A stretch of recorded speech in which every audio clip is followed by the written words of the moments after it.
बाबा, आपकी बेटी बड़ी हो गई है, अब पहले जैसी भी नहीं रही।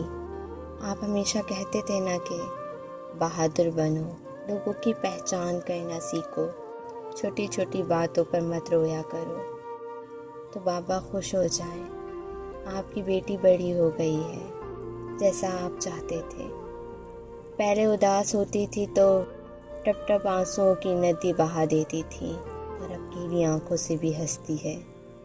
पहले सबको बताया करती थी अपनी परेशानियाँ, अपनी तकलीफ, पर बाबा अब उसे कोई जानता ही नहीं कि वो खुश भी है या नहीं, उदास है तो क्यों है।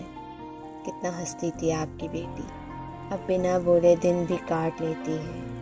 वो तो प्यार की ज़बान जानती थी, बस जिसे दिलों में फासले पसंद नहीं थे। अब वो फासले तवील हो गए हैं बाबा, और आपकी बेटी बड़ी हो गई है बाबा।